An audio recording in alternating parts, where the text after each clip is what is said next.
ドンピちゃん、どうして何を悪いクラス Anyway, hey, what's up? Hey Moses, what's up? I just watched your video. That was your own response to the question about what was your first language, your first serious language, and what got you serious about sticking with it and stuff. And anyway, just gonna start with if you've seen my other videos, you probably know that Japanese was my first language that I got serious with. Uh, Maybe there's fragments and pieces of my story of how I started learning it, but basically, when I was here's how it pretty much all came down with me personally. It's different for everybody. It's definitely different than yours. Yours is more social. Mine started in the family. It started with it started with me, my sister, and my older brother, not my oldest. My older brother, we would watch the community PBS channel that showed Chinese and Japanese TV, sometimes Vietnamese and Cantonese. And while we were watching these Chinese dramas, they always have Chinese subtitles, and we had no idea what they were saying at all. And so we would watch them, and like we would start making up the story like as we watched it. Like we would just for fun just like look at their mouths and say like, my hair is longer than yours, my hair will always be the longest, and my beard too.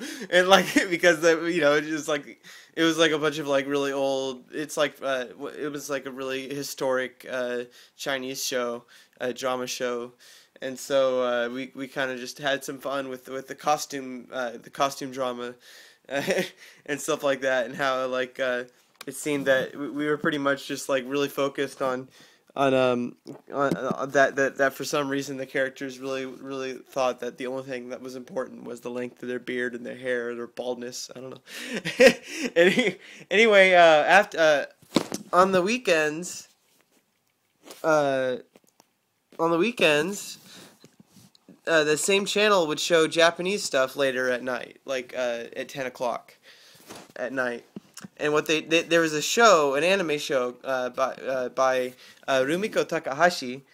Uh, I think that's her name. Is it Takeshi or Takahashi? I don't remember if it's Takashi or Takeshi. It could be either Takahashi or Takeshi, which are very different, mind you. And so anyway, that doesn't really matter. It's Rumiko Takahashi, I'm pretty sure. But one of her earlier manga and then anime, which at the time I only knew like Pokemon and Sailor Moon. I just saw them as cartoons. I was like, oh, they're Japanese cartoons. And then later I found out that they were it was anime. So like I went through my whole anime phase. It's still a phase?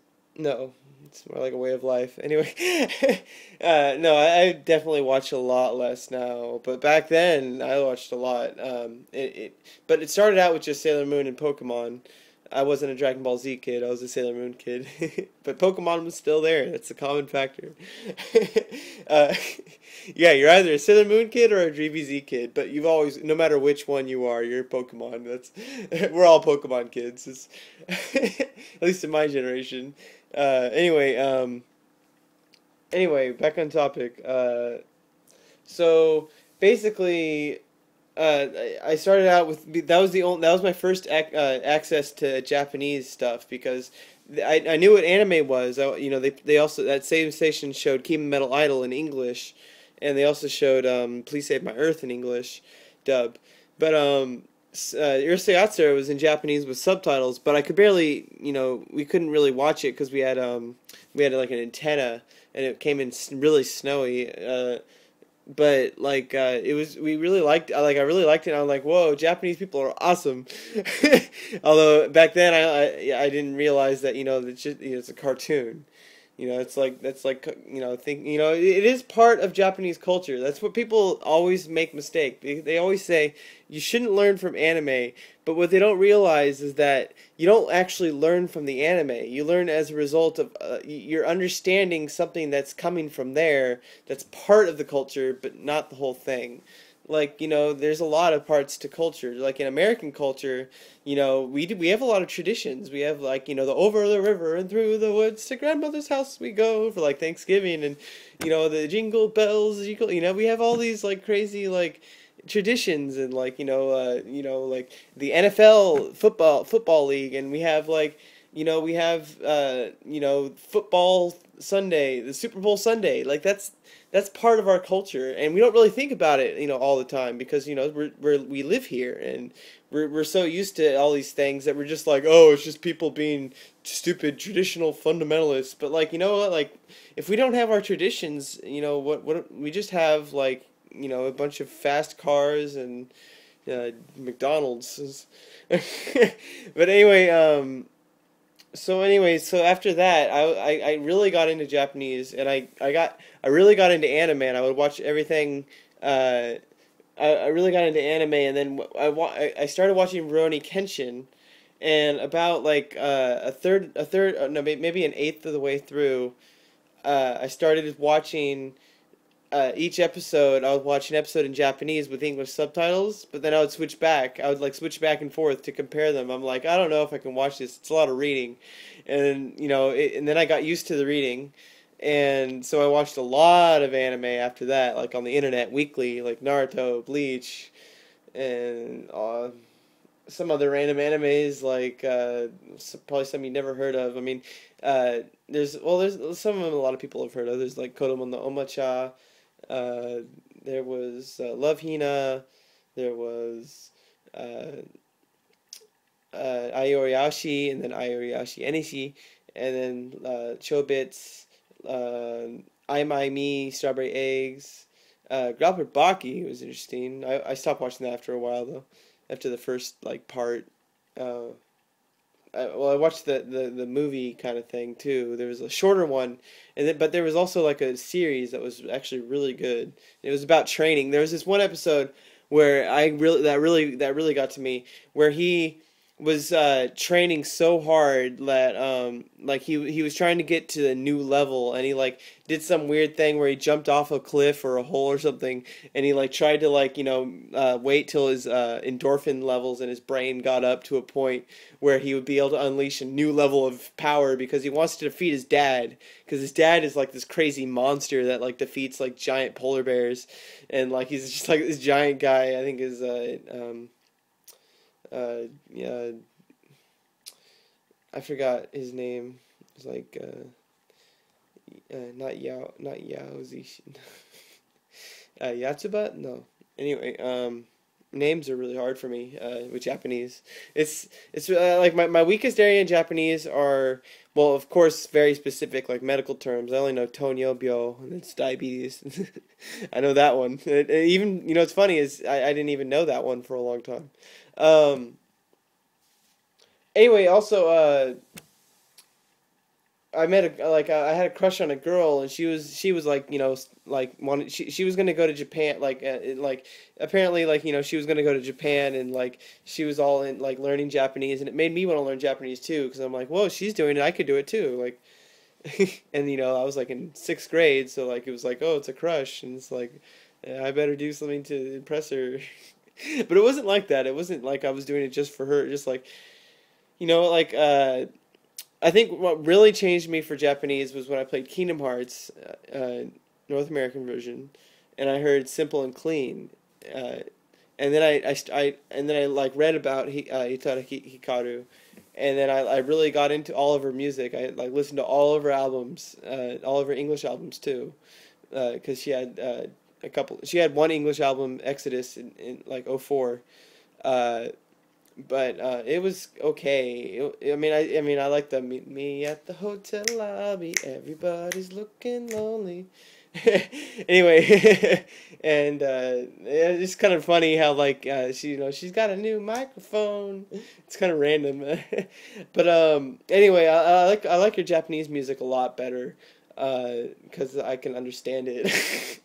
Like it's funny, like when I first I understand a lot more Japanese now, and so when I listen to Japanese music, I found that I have a lot of different tastes. I mean, that I'm a little. It's some of it's because I'm older, but like I noticed that I have a lot different tastes than when I first started getting into Japanese. Like when I first started getting into Japanese, it was all anime. It was all super like hyperactive, like gan gan gan baro, and like genki dayo, and like sorezora puru puru puru rin. Puru pudding, puri pudding. Anyway, NHK ni yokuso. Welcome to the NHK. You should watch that. It's really funny. I'm still watching it. I haven't watched it in a while, but anyway, yeah. Like I said, I still do watch anime from time to time, but now no subtitles unless it's Chinese. Like I only have Chinese subtitles, and just for because I like to remember that I like sometimes I like to just glance at it just to see like keywords because sometimes, but most of the time, not always, but sometimes Chinese words will have the same Japanese word similar, and so I'll get to see the kanji, but it's Hanzi, so it's different. And so also in my mind I'm trying to read it, so it's like I'm reading Chinese, I'm listening to Japanese. It's this crazy process that I think that's it's not going to be damaging. I don't think you can damage your language unless you're just listening to gibberish, but it's really easy to tell. I don't know, it's just every time I'm like listening to like Chinese or Japanese, or not so much with Japanese because I know a lot more. But when I'm listening to like something I barely know, like I don't really know so much Chinese or Korean, I'll be listening to it and I'll think like, wait a minute, I could possibly just be listening to like just random gibberish. But then again, I listen to people who actually do gibberish, and I'm like, no, gibberish is obvious. Like, this is language. You can tell by their pacing, and you can tell by the way they're talking. There's just these patterns that you pick up of people. Like, you can tell that there's a thought process going on. And either way, that's why you don't just use one source, because if you use one source, then you risk that it might be faulty language. Like if you only use one source, it's like if you learned English only by watching football, like you would only learn like how the inflections of football announcers, which is really just non-standard English. But you would learn a lot of English. You don't have what people tend to forget is that you need to do more. You can't just put all your eggs in one basket. Like you can't just learn from anime, or you'll sound like a cartoon all the time, like I do. And I picked that up about 2 years ago, and then I started listening to news. I started listening to watching regular talk shows, and stuff. I found new tastes in my television. Like, I don't like cartoony stuff anymore. Like, it's like it gets old, and I want real Japanese. I mean, it is real Japanese, but it's just not. I can't really explain it. It's just, it helps you understand. I mean, this is where anime does really well. It helps you understand vocabulary words. It helps you understand emotion. It really helps you understand emotion, which I think is really important. The thing is that you need to not put all your eggs in one basket. I mean, even watching live action shows in addition to anime would be improvement. Although what I really recommend is finding someone to speak Japanese with, which I'm still having troubles with. I have a confidence issue, and that's why I have confidence issues with leveling up. Is because first of all, it's really hard to find Japanese speakers. I never hear people speaking Japanese unless they're visiting from Japan, and that's rare accidents. I jump on those kind of opportunities. Like if I see a group of people that are speaking Japanese, I go up to them and I do the whole shitsurei shimasu and gomen nasai, and I say chotto hanasu, or I say nihongo de ii ka. But it's funny. A guy on Skype mentioned that I sound like a cartoon, but then again, he's not into that whole culture. That's the thing. There's not just one Japanese culture, just like there's not one American culture. That's what I think the biggest thing for me has been. my biggest breakthrough is understanding that that language is not separate for each language. Language is itself, and that there's different subdivisions among the many different cultures within every categorized language. Like we categorize American English, British English, Australian English. But I mean that's too simple. People stop it there. They don't, they just they read things on Reddit or on encyclopedias or something, and they just accept it as fact and then they move on to some new fact. But I think there's a point where you're just obsessing. Where you're going way too over the details. You need to just get over yourself and get over that and just enjoy the moment, have fun, like you were saying, and go level up. And it's really fun because when I meet Chinese speakers, when I speak Chinese, I'm not as good as you, obviously, but it's not as good as my Japanese. I mean, I wish I've had more Japanese people to level up with. It's just funny because I meet more Chinese speakers than Japanese speakers, and my Chinese is at a different level. I mean, I still use that opportunity to improve my Chinese. Don't get me wrong. It's just, I tend to have some confidence issues, and it's harder for me to go spontaneously up to people and start talking to them, especially if it's in a different language. It's a little easier if it's Japanese, because then I'll be a lot more pumped. But if Spanish is a lot harder for me to start talking in. I'll just I'm so used to Japanese and Korean and Chinese that when people speak Spanish, I kind of listen for a while, and then if I listen for a while. And then I'll start talking as I start getting in the mindset of Spanish, because it's a different mindset. Just like when you're speaking in English, you're on a cadence. You're on that. It's self-sustaining. It's feeding itself. Just like when I get into that Japanese mode, I start getting better as I get into it. I mean, you might. I mean, my Japanese isn't that good. That's not what I'm saying. I'm not saying I'm a master or that I'm so awesome.